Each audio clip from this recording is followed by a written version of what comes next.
Hello and welcome to Unacademy. I welcome you all to the Hindu analysis. And today we have an interesting set of topics, two very important anniversaries. We'll discuss that. But before we begin, remember that the 19999 offer plus 12 months extension offer is going to end very, very soon. And you have to use the code IIS English to be attributed to our team, to the English team in that regard. Now, the PPT and the PDF of this session will be in this Telegram channel. Just join it. Good morning to all of you. Now, today we have two very important anniversaries. First is the anniversary of the Kargil War. Therefore, there's a editorial on the Kargil War. Second, it is also World Mangroves Day. We'll discuss what is a mangrove and who changed the landscape of India when it comes to, or even the world when it comes to this understanding. Then we'll talk about again three important aspects have been discussed about the comprehensive economic and trade agreement between UK and India, and each of them have a different aspect to talk about in that regard. Thereafter, we'll talk about how in the part of a de-escalation theory which I've been discussing for now back to back 3 days, Doklam has been opened for tourists.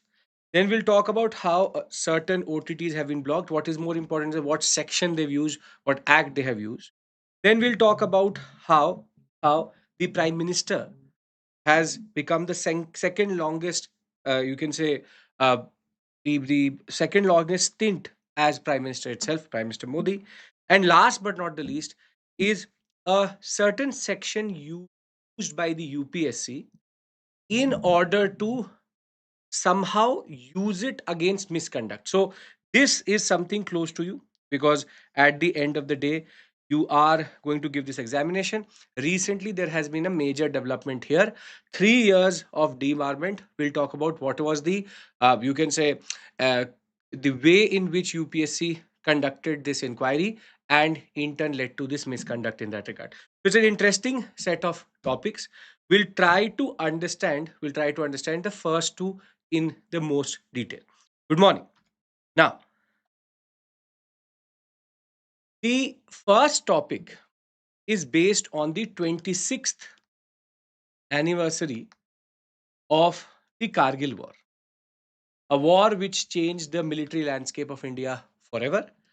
Between 3rd of May 1999 and 26th July 1999, India was faced by one of the gravest challenges once it had become a nuclear power in 1998 or a declared nuclear power in 1998.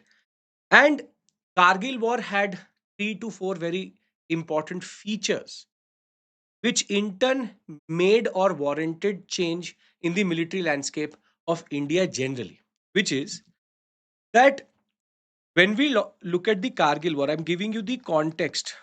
If you have no idea what this war is, which is a very big rarity, but the Kargil War was based on infiltration in the Kargil, Dras, and in and around the LOC.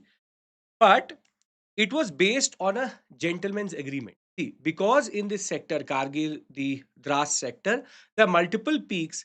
There was an agreement between the Pakistani and the Indian army that in the winters, there's no point sitting on the peaks, which is extremely cold. So the armies used to come down, and before the summer season, they used to go up and take the posts on the different hills which were recognized under the LOC. This is where the Pakistani army, under the name of using the camouflage of being Pathans or being what is called as herdsmen, the Pakistani army reached to certain peaks, including Tiger Hill, a very important hill which overlooks NH1, and they basically took over our posts and thereafter started indiscriminate firing towards any traffic on NH1 so as to cut off Srinagar with the rest of India.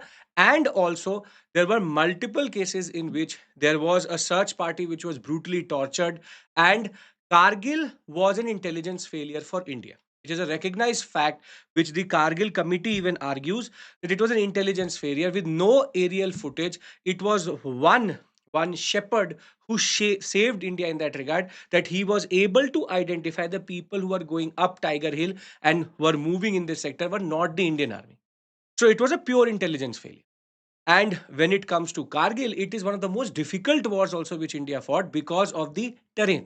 Acclimatization was not possible. It was a joint operation between Air Force and the Army also. The very close support which the Air Force gave to the Army allowed for, because if you look at the Tiger Hill, it is extremely steep on the Indian side. And therefore, there is no real cover, and it is very difficult to go from the front. And this is where Kargil war showed the resilience of our soldiers, showed the resilience of our Indian army. And it was after 71 that India was actually fighting not just one war but two wars, a diplomatic warfare, because Pakistan had denied that it was the Pakistani army who was sitting on these hills, arguing that they were Kashmiri freedom fighters. And only when we were able to take the first checkpost and we were able to retrieve certain information with regards to the ID cards which the Pakistani army soldiers had in the name of being terrorists, or rather freedom fighters in that regard, that is where India was able to isolate Pakistan at the world stage. Also, this is an era which is before 9/11. 2001 was a turning point where US started to realize and argue that there was something called terrorism, because before 2001, before 9/11, we were even diplomatically isolated, where we used to say that there is state sponsored terrorism from Pakistani side. So it was a dual challenge. First, to remove this infiltration, but at the same point of time, also prove that it is the Pakistani state, it is the Pakistani army which is sitting on these sectors, and not just random freedom fighters, or this idea which the Pakistanis had come up with. And therefore, this war forever changed the military landscape of India. And on the 26th anniversary, this article talks about how did it change. So it will always be remembered as one of the most difficult wars fought, because of the terrain, because of how we had to use multiple, you can say, departments and multiple agencies in that regard. And it is also a moment in which we were not able to identify the movement which was happening in this sector. So as part of post independence, the war is discussed. UPSC used to ask a question in post independence about wars, but now they have stopped doing that.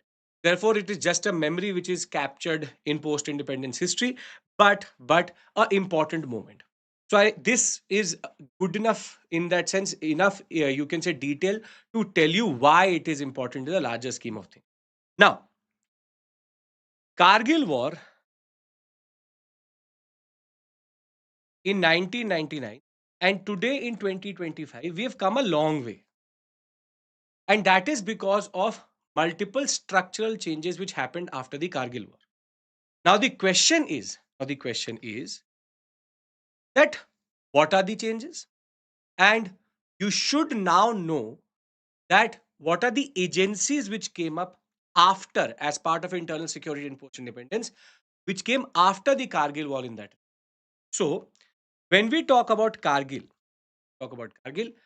India in that moment had three to four interesting characteristics, both diplomatically and at the world stage, in a way, as a power.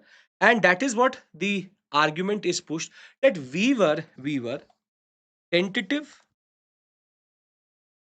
we were vulnerable, and we had a conciliatory approach which we had followed towards Pakistan till that point. We know the Aman ki Asha, the way in which we were using soft power to bring Pakistan together. Kargil was a stab in the back. Kargil was a betrayal from Pakistan for whatever we had done till that point. But there was a tentativeness in that story. And the reason for that was, in 1998, India had declared itself as a nuclear state under one of the most celebrated prime ministers, Atal Bihari Vajpayee. And because of the nuclear tests, and because of us arguing that we are a nuclear state, because of whatever was happening in that background, we had economic sanctions. And in that context, our economy was weak. It was a coalition government where Keeping all the coalition partners happy was very, very important. And thereafter, Kargil was a wake up call. Just becoming a nuclear power was not enough. And in an era where Pakistan was also doing nuclear testing within weeks of our test, two nuclear powers were engaging together in Kargil. This is again a story which even the author argues looks like Operation Sindoor, but we are very, very different today. We don't have a conciliatory approach. Blood and water cannot flow together. We are not tentative, we're not vulnerable. We have food security, we have fuel security, and we have a very robust diplomatic setup in which we were isolating Pakistan. But in the past, I can say 6, 7 months, things have changed. Asim Munir, but the idea was we had with the FATF sanction, with how IMF was denying the loans. There is a lot which Trump is doing, but the idea was we have changed. But the question was, what did Kargil change for India? So the first thing, or two things I wanted to establish for you. First thing is, what is the Kargil War? I've given you a basic glimpse of it. Second, which is more important, which is that what was India in 1999? And when it comes to economy, we were just seeing what was called as the impacts of LPG in that regard. It had only been 8 years, or eight, or you can say 7 years in that regard. And thereafter, we were under economic sanctions from the West. And at the same point of time, the government, though, had a certain space, but it was a coalition government, wherein the Vajpayee government was not able to act in the most freest way, if possible, or the most, you can say, robust way possible. And this is where a vulnerability, attentiveness, and a conciliatory approach was being followed by India. These two things I wanted to establish. Is it clear? Because then I'll move to the second part, which is what changed after Kargil. What Kargil was a wake up call to the Indian government, to the Indian military, to the intelligence departments, and to everyone involved that there is systemic issues in the military landscape of India. Yes? Okay. Now, the Kargil war and its experience led to the formation of what is called as the Kargil Kargil Review Committee. And under the Kargil Review Committee, one thing was said outrightly.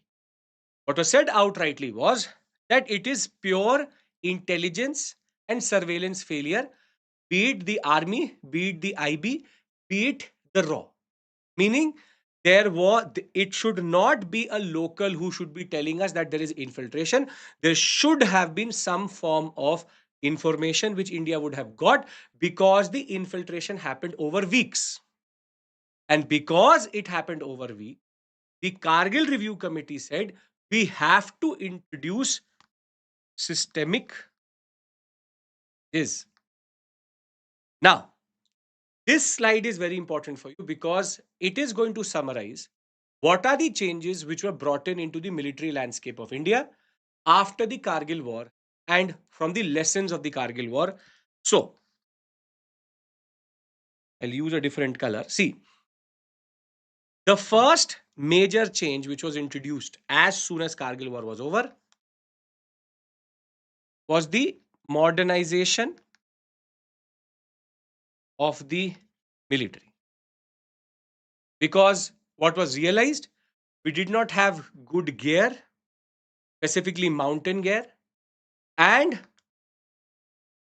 mountain based warfare training was now emphasized upon.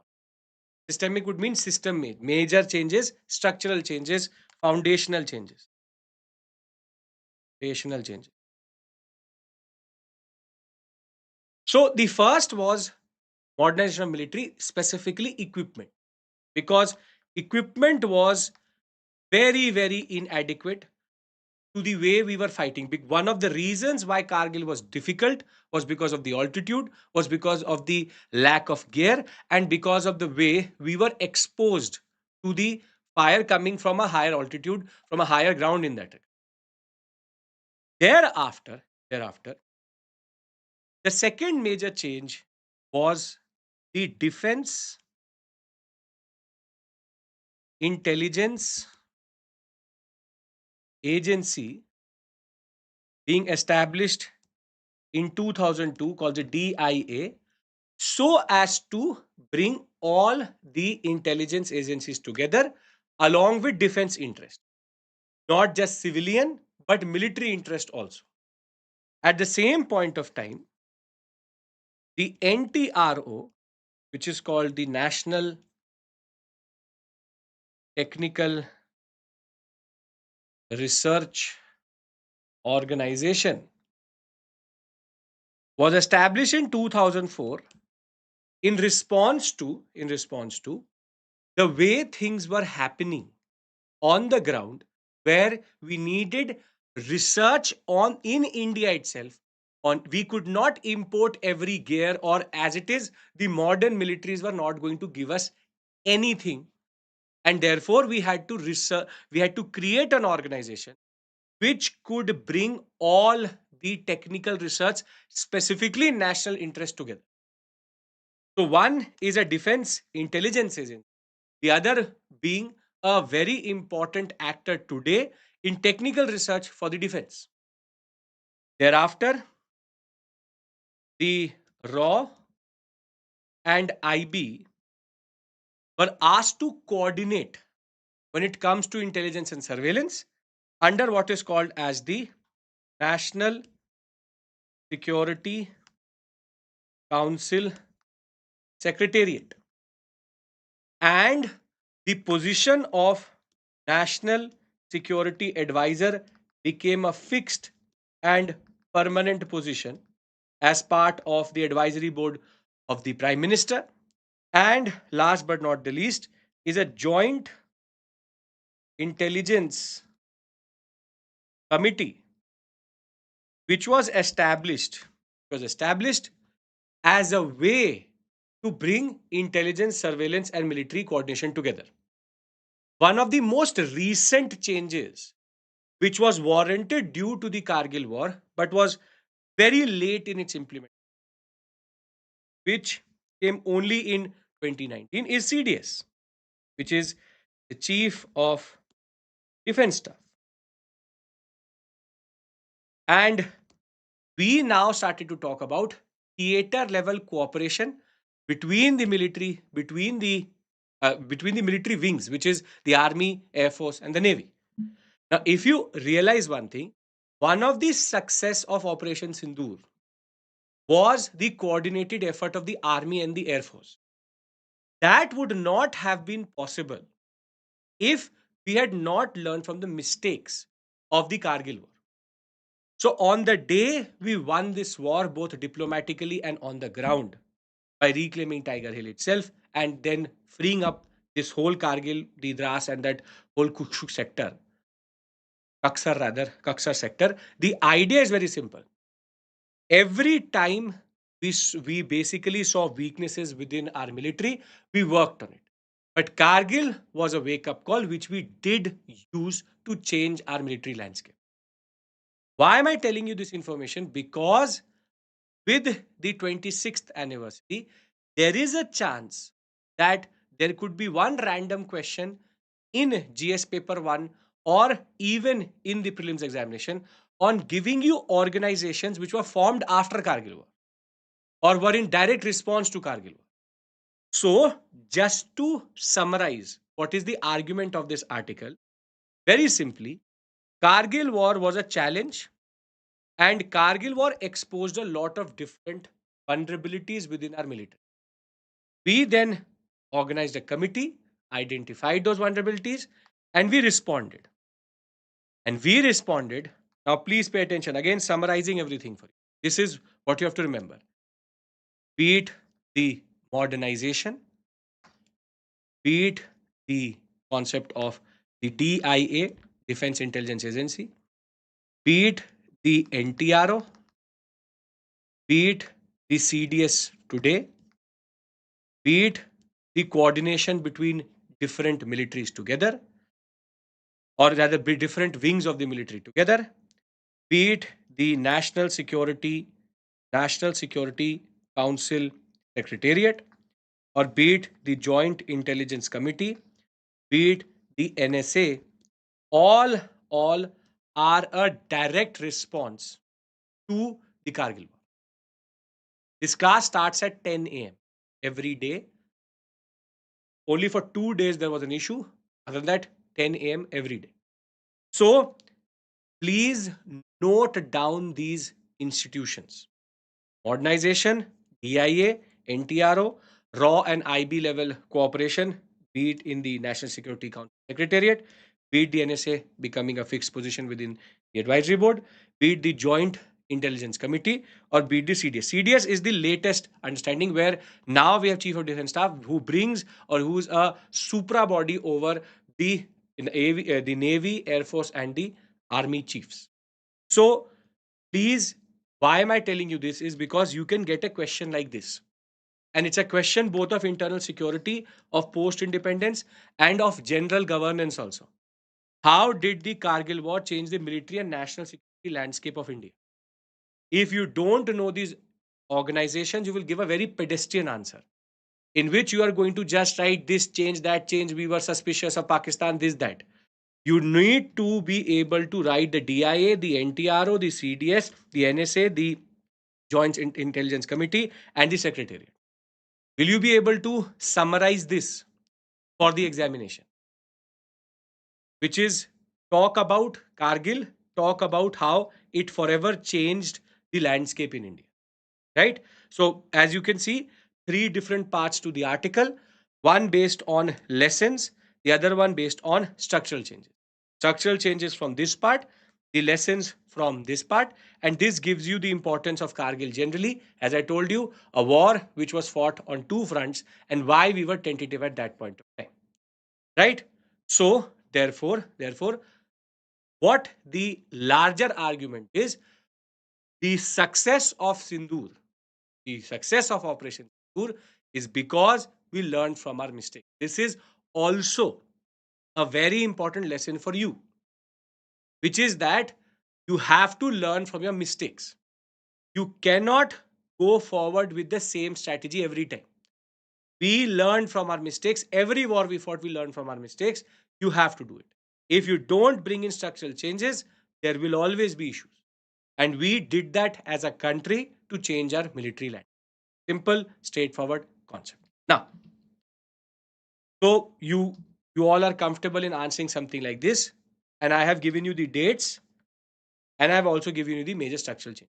Can I move to the second article, everyone? Come on.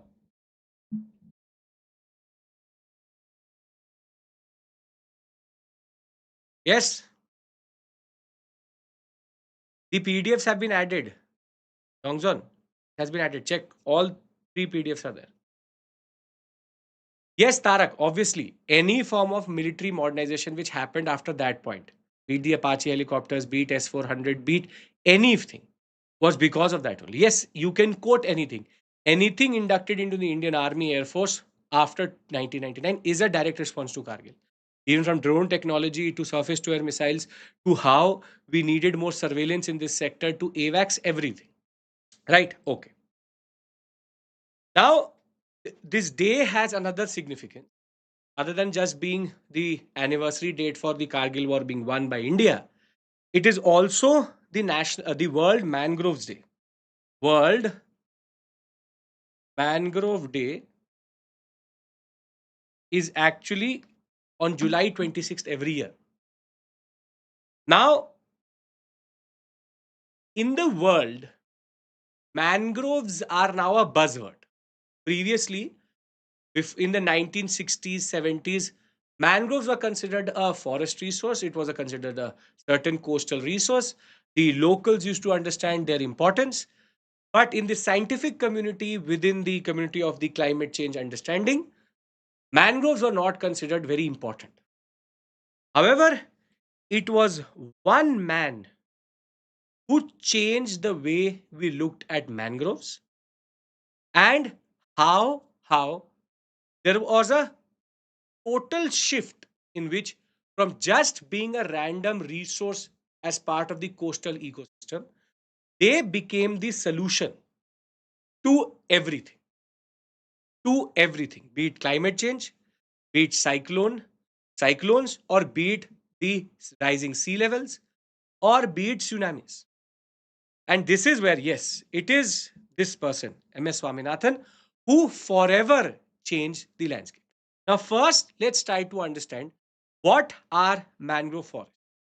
Now, mangrove forests are found in the ecotonic zone of a saline coastal ecosystem where the land meets the water. Because of the marshiness, the salinity of water itself, mangrove trees have certain adaptations, and that divides them into three broad categories. First one is called a red mangrove, a black mangrove, and a white mangrove. I'm not going to the scientific names, but this is what UPSC also uses. Now, the difference between a red, black, and white is based on how the roots are. Because the coastal ecotonic sector is very, you can say, very silt heavy, has a lot of salt water, and is also known for lack of oxygen, there are multiple adaptations which happen in the roots. So, if the roots of a mangrove forest become like a maze, when the lenticles are pores which allow for, see, they need oxygen, or they need to, rather they need carbon dioxide, and they need to breathe in that, you can say, ecotonic zone. So that is where the lenticles are very important, small pores which absorb oxygen, and at the same point of time they also have to make sure that the seeds, when they fall, they survive. So there are three major changes which happens in a mangrove forest, mangrove tree. First is its roots adapt, second its leaves adapt, and third its seeds adapt. So so in the red mangroves, we have a certain root system which is like a maze, it is like a web which is above the water, so it is able to take the oxygen, also at the same point of time absorb the water which is needed, and the seedlings germinate on the tree branch itself, and then fall and germinate as a tree, which is, yes, yes, the concept of stilt roots. Thereafter, the black mangroves have a very interesting concept where the root goes underground but then comes out as a pneumatophore, under which again the lenticles are like a breathing tube which allows the oxygen to be taken. Here, and both in white and black mangroves, the seeds, when they are on the branches itself, they're given a lot of food and nutrition so that when they fall, they can survive for months and then germinate into the tree itself. However, the most interesting is the knee roots of the white mangroves, where the roots basically take a bend so that they can evade the water and the saline environment to take the oxygen. So, in one case, you have the root coming out, pneumatophore. The other one is called a knee root, and the other one is called the stilt root, where it becomes a web so that it can be above the water itself. So, red, black, and white mangroves, mangrove forests are known to be very good adapters to this saline, freshwater, silty, marshy environment. This is what makes it so interesting in that sense. Now, they, as I said, were considered just part of a ecological adaptation and were not considered very important in the larger scheme of things when it comes to the climate adaptation. Now, it is MS Swaminathan who changed this concept. Now, let me tell you how he forever changed how mangroves had looked. So, when we talk about mangroves, pre 1980s, they were considered a fishery resource, a coastal resource, and they were not given importance.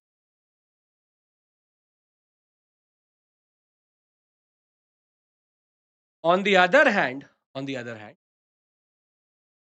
it is in 1989, it is in 1989 that MS Swaminathan at the Climate Change and Human Response Conference in Tokyo in 1989. He talked about the role of mangroves in climate change plus coastal conservation plus disaster risk reduction. Disaster risk reduction. Three words which today have become buzzwords. They're very standard buzzwords which you'll find everywhere being talked about how disaster risk is reduced by mangroves, how they can protect you from a cyclone, how they can protect you from the concept of a tsunami. All of this was established by MS Swaminathan, where he created a the linkage was that with rising sea levels plus the temperature also rising in the oceans, two things were going to become very common. Because of rising sea level, coastal erosion was going to become very, very common with regards to floods, and coastal erosion is now impacting a lot of important. There are multiple countries of the Polynesian sector who are going underwater because of rising sea levels. And because of the temperature of the ocean and even the salinity of the ocean getting affected, cyclones are going to become very common. And these two were very real issues which nobody used to link together. That climate change will have impact on the ground because of more disasters based on hurricanes and cyclones and because of coastal erosion. This is where he argued that the answer to both these questions is mangroves. Mangroves protect from coastal erosion because they become like breakwaters, and coastal flooding and erosion is reduced because of mangrove. At the same point of time, be it cyclones or be it tsunamis, the storm surge of the cyclone and the waves of the tsunami can again be undercut by mangroves. He further said that mangroves are also an answer to the food crisis. Why? Because mangroves show us how adaptations work in a what is called as fresh water efficient or deficit environment, and we can use the mangroves and their genetics and make rice, wheat, better varieties which are drought resistant.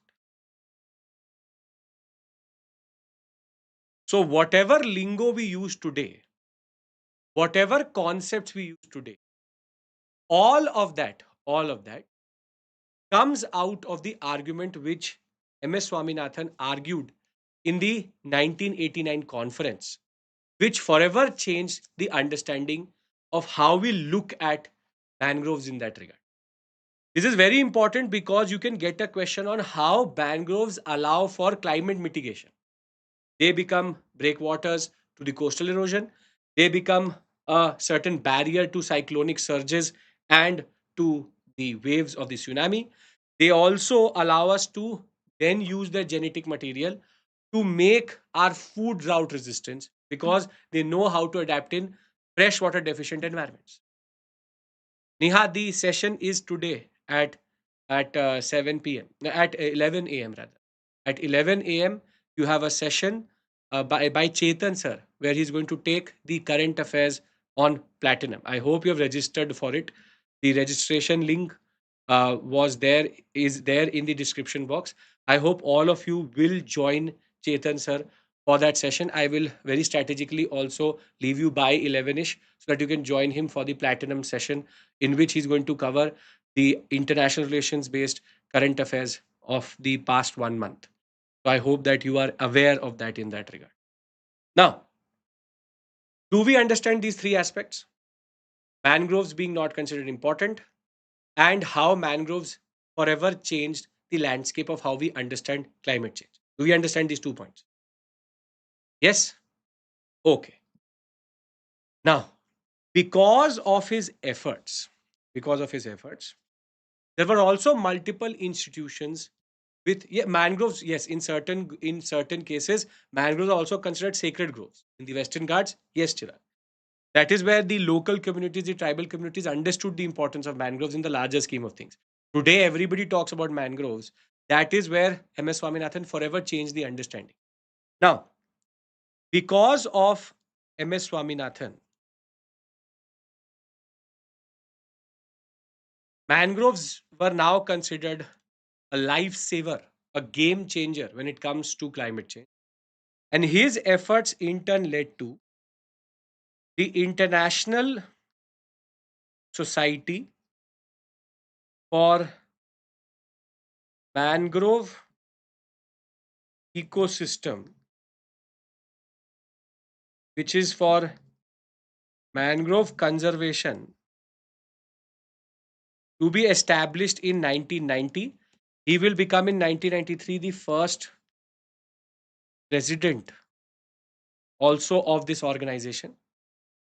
And thereafter, because of his efforts, there is also called the Global Mangrove Database and Information System, which was established so as to collect the genetic material of the mangroves. And together, these two institutions, this institution conducts workshops, creates awareness, brings experts together, and this surveys the mangrove varieties, and the center state strategy for mangrove conservation in India was also envisaged and created by him only. So somehow, in no conference, and this is the problem, in no international conference, his name is taken when people talk about mangrove conservation. The role of, or his role in making mangroves the saver of coastal ecosystem is immense. However, if we did not go through this article, we ourselves would not know who is the person who made it a buzzword. And that is where the State of Forest report, which 2023, now started to map the mangrove forests in India and in which sector they are the most. And between 2019 and 2023, there has also been a increase, and we've been pushing to increase the mangroves in the West Bengal sector, in Daman and Diu, in Andaman Nicobar Islands, in Tamil Nadu, in Maharashtra, in Orissa, Karnataka, Gujarat, Goa, Andhra Pradesh, and Puducherry. And except for Gujarat and Andaman and Nicobar Islands, everywhere else, mangrove cover has only increased. So, whatever obsession we see today with mangroves actually comes out of this only, which is that mangrove cover in India and across the world being mapped is because of this person only. Now, in the examination, you can get a question like this, which is, discuss the importance of mangrove forests in climate change mitigation. Okay, man, are adaptable for any coastal region. The coast will decide. If it is not a cliff based coast, if it is a coast which has you can say beaches, and you can say it should not be a mountainous terrain, because cliff based systems will not have mangroves. Mangroves still need silt to come through. The idea is very simple. I have given you enough information to write an answer where you can talk about mangroves being a lifesaver for climate change. For change mitigation, the importance of mangroves has been told. Two big topics. Are we clear about them? First was about Kargil and about how the military landscape changed. Second is about mangroves, how Swaminathan changed forever the understanding, and why is it important in the larger scheme. If these two things are clear, then only I move to the third article. Now, from this point forward, it is less complicated and straightforward. Right? Clear? Okay. Now, in the beginning, I told you that the Prime Minister hit a very important milestone just yesterday, where he overtook Indira Gandhi as the longest serving Prime Minister in one stint in that regard. And therefore, again, something which you should know, nothing out of the box there, just a certain milestone which our Prime Minister actually was congratulated for yesterday, which is Prime Minister Modi overtakes Indira, clock's second longest continuous stint as the Prime Minister, the first being Nehru, and most probably, let's see if he can overtake him also. Just an update in a small milestone in the larger scheme of things which the Prime Minister is doing. Now, now we have three articles which deal with the comprehensive economic trade agreement which happened between UK and India, which was signed yesterday. CETA, the comprehensive economic trade agreement. Now, two of these articles tell you how a deal like this needed a lot of negotiating. At the same point of time, at the third article talks about how it will help FDI flow into India. The first article, give and take, tells you how both the parties wanted something, they did not get it. But a good deal is a one in which both sides are happy, may not be satisfied. Meaning, CETA is going to become a very important template for EU and the US to deal with different countries. CETA is now being argued as an FTA, a bilateral agreement where both parties have win win. When two comparable economies come together, this is how a certain, you can say, negotiation is done where both get something. The example is very interesting. For example, the UK agreed to provide under the comprehensive agreement. FTA is a generic word. This is a specific term used for this FTA. Now, UK agreed to provide India duty free access to about 99% of its tariff lines. Tariff lines means the different commodities which are mentioned as under the tariff, you can say, agreements in that regard. Now, this is a positive for India. Yes, because UK has allowed 99% of its tariff line to become duty free. But in a way to balance this, one of the demands which the UK denied and India wanted was higher quota of visas for professionals, which UK very quickly denied. So once we got a positive, we also got a negative. So it balances out. Win-win situation. In the same way, India has opened 90% of its tariff lines to the UK for duty-free imports. This was a negative for India in a way. But then we balanced it by not opening dairy, apples, oats, and edible oil sector. So again, you see, it is a balance. We kept strategic agricultural products under us. At the same point of time, we gave a concession. Similarly, we gave a concession that we commit to reduce duties on automobile sector in India to substantially from 110% to 10%. But We then balanced it by making it a graded plan, which has to change over decades so that the domestic industry can adjust. This is called a equal based, you can say, agreement. Why am I telling you this? Because in most cases, when the US, when the EU is involved, it is mostly negative on the developing countries and positive towards the developed countries. In this agreement, India did hard bargaining and hard selling. And this is where CETA has now become, according to the article also, a very good template on how to balance a FTA. A free trade agreement, a comprehensive economic trade agreement, should not be one sided. It is a balanced approach where both gain something, but both also have something to lose. So when India gave one concession, it took one thing back also.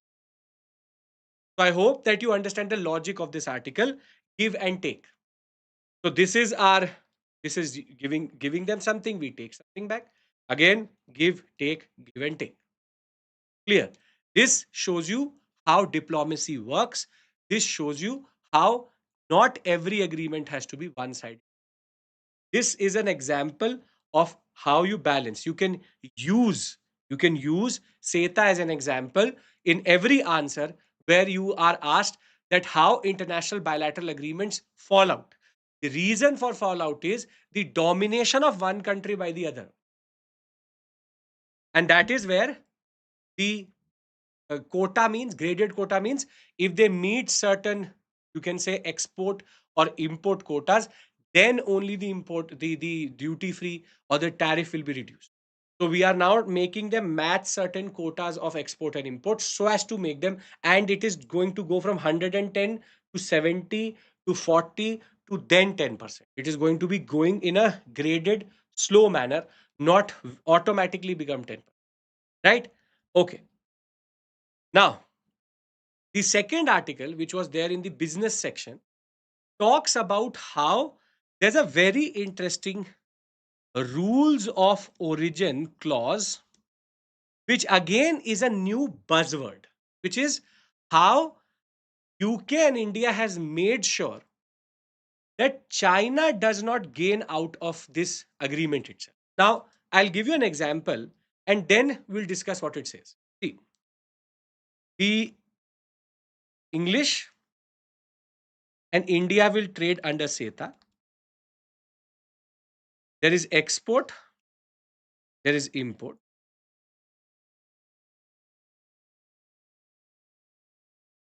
And think of it like this: India and UK have more or less 0% tariff under the FTA.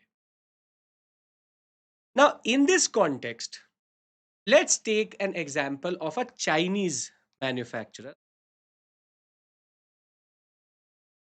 Now, the Chinese manufacturer cannot directly push to the UK because there's no FTA between China and the UK.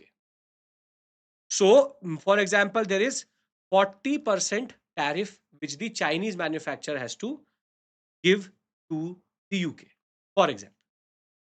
Now, in order to bypass something like the Chinese company or the Korean company, whatever it may be, can very simply come to India, import everything here, assemble, and then export to the UK.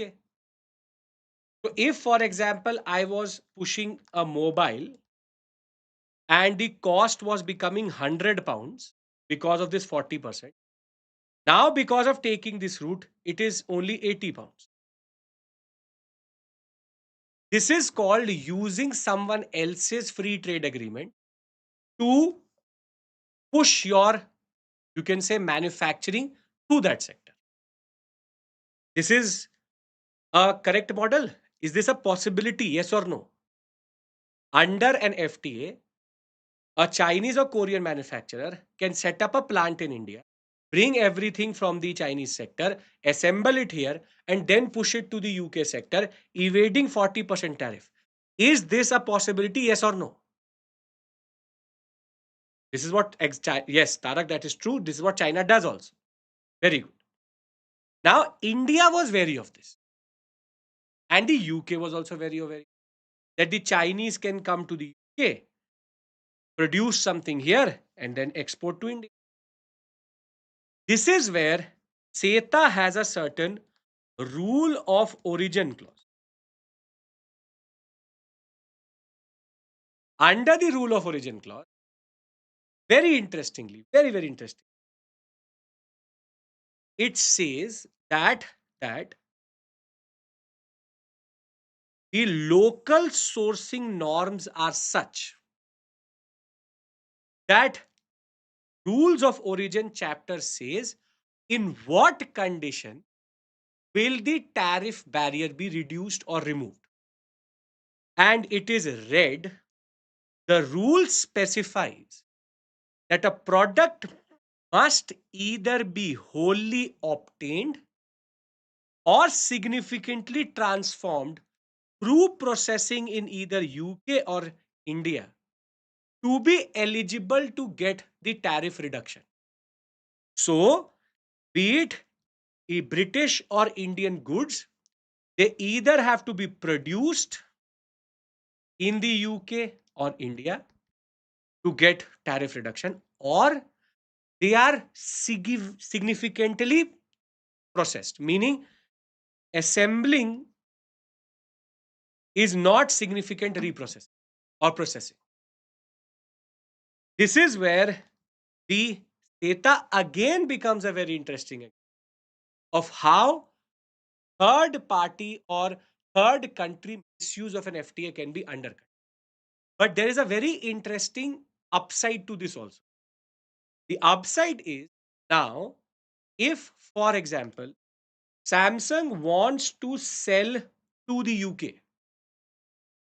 it is now incentivized to come via FDI, set up a proper plant here, and not just assemble but produce. So, the rule of origin clause has two very important, you can say, upsides.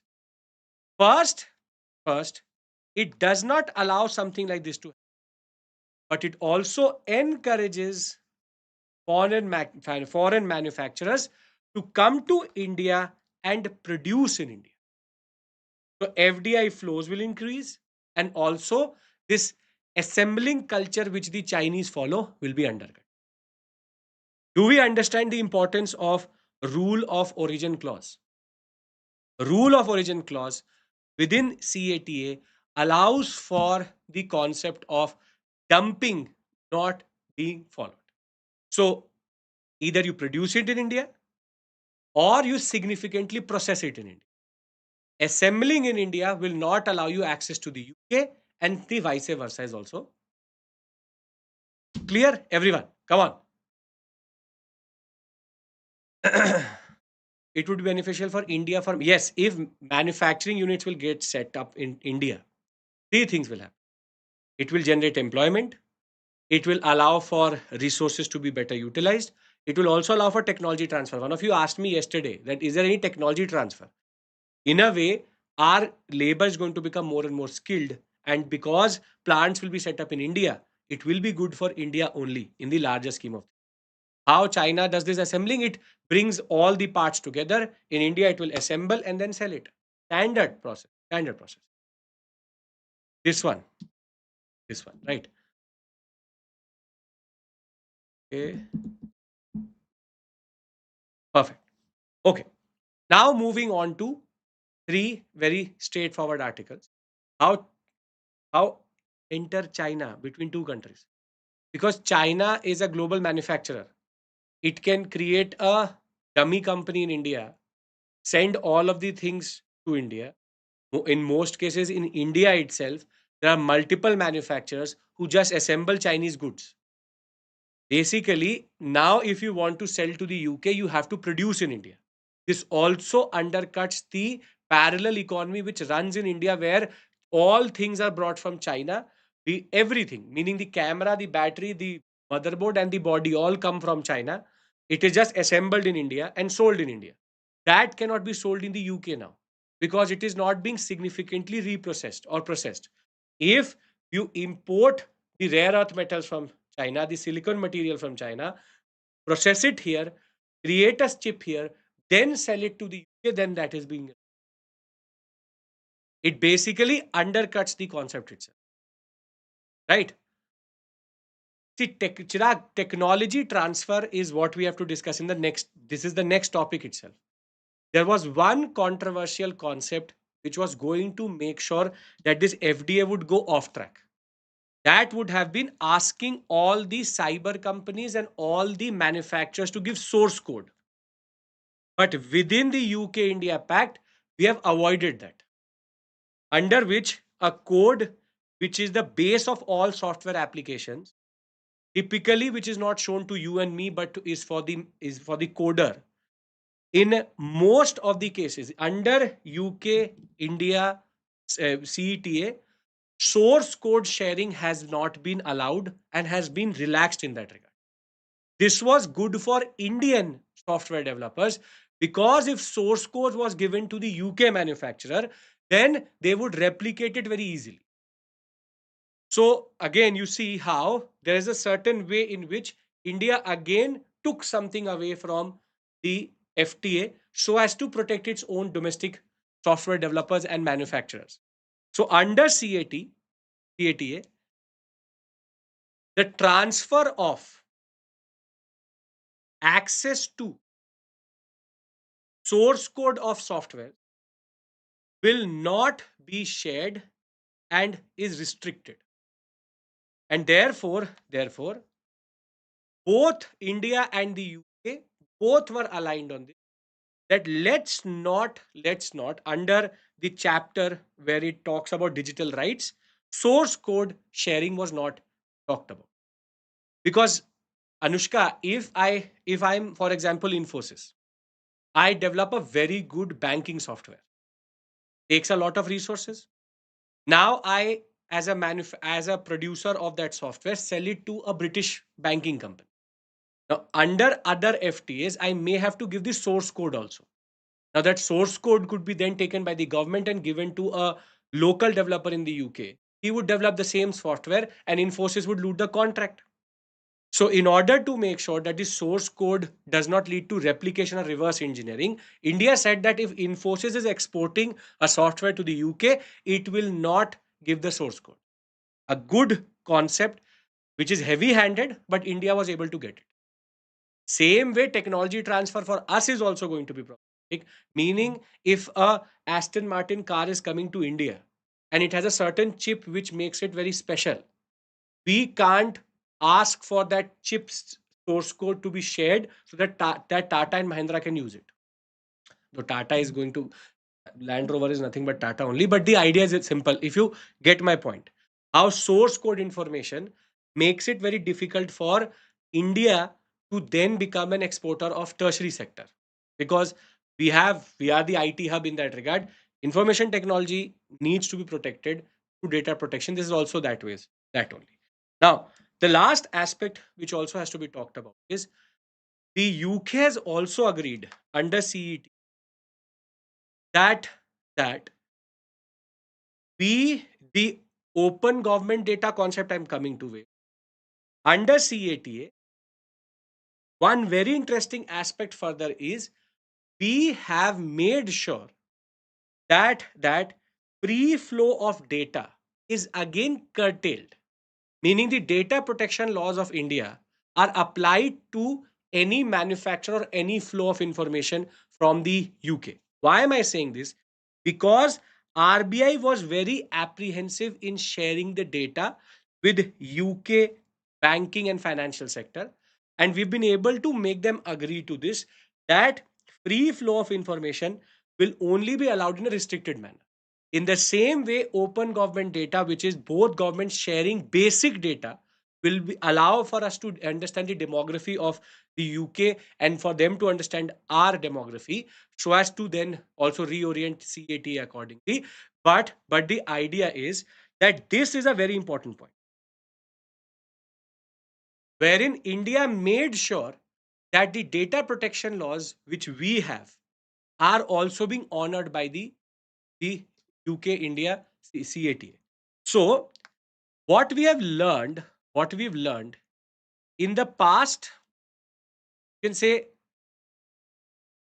3 days since this concept has come through, we have learned that it's a give and take relationship. There are multiple safeguards. It will allow for better FDI. We also understood that agriculture, engineering, and textile sector is going to benefit quite a lot. Further, we have now understood source code or even data. We have created certain impediments. Open government data means every government takes a lot of information of its population. Some of it is available through open data, which is, for example, age data or the data related to working class age, working class population. That is called open government data. So the CATA is now, this FTA with the UK is now becoming an important buzzword, a very interesting model for other developed nations to also, in a way, agree with, understand with, because it has, again, not a one sided approach, but a very balanced approach. Clear, everyone? Are we clear? Again, next 2 to 3 days, tomorrow, you will see there will again be an article on this. This will run for at least a week. For building and inventing everything indigenously makes India overdo the. See, Chirag, it is very easy to say that. It is very easy to say that, but the research and development, the time needed to do something like that will be very difficult. So, to fulfill our net zero target, we need the best technology at the best accessible way. It's very easy to say it, but it is very difficult to implement. That let's build everything and invent everything in India. Once that can be done, but that needs a gestation period. That gestation period we don't have, right? Okay, perfect. Now, if you remember, three past 3 days, I've been talking about how India and China have been de-escalating. First, we talk about visa restoration. We talked about the Kailash Mansarovar Yatra. We talked about how Beijing and India, which is China India direct flights, may be restored. Now, in the process of this further de escalation, the Doklam sector in the Chumbi Valley, a tri junction between Bhutan, China, and India, has now been opened for tourists. It further shows that the environment and the, you can say, understanding is such that now civilians can enter into this.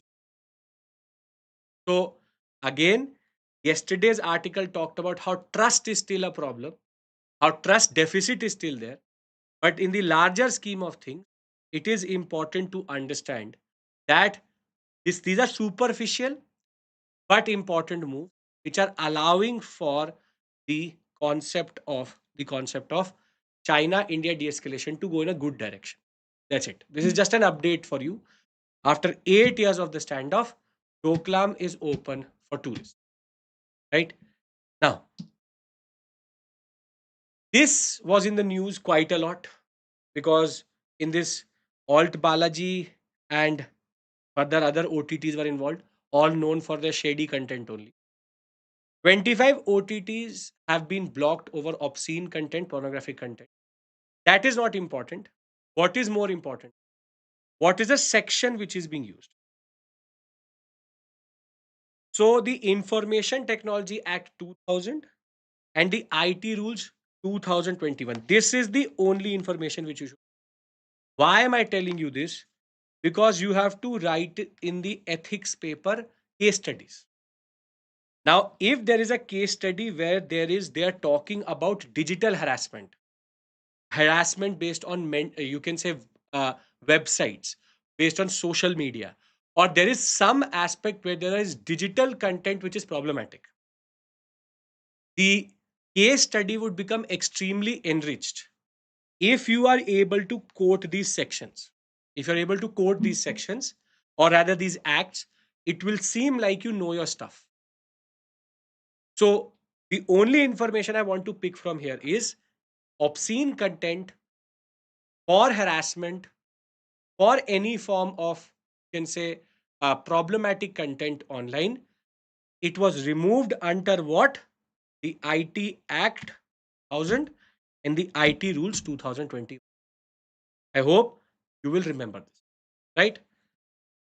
Last is something as a wake up call, not for you and me, but for anybody who is giving this examination and believes that technology can be used in this AI world to bypass the system.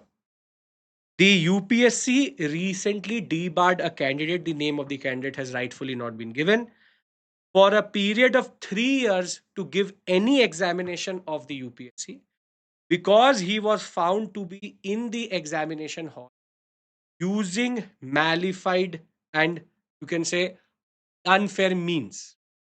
Under Rule 12(1)(h), he has been found guilty of using unfair means during the examination. UPSC has argued and has said that it will be used very stringently against anyone. Right? Perfect, Karuna. This was the last article. I hope you will join Chetan sir session. I hope that this session has been comprehensive.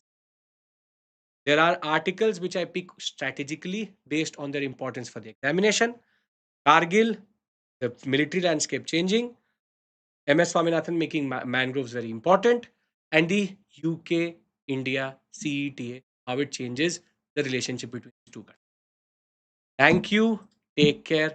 Bye bye. Do join Chetan sir for the platinum session in which he is taking the monthly current affairs for the past 1 month for international relations.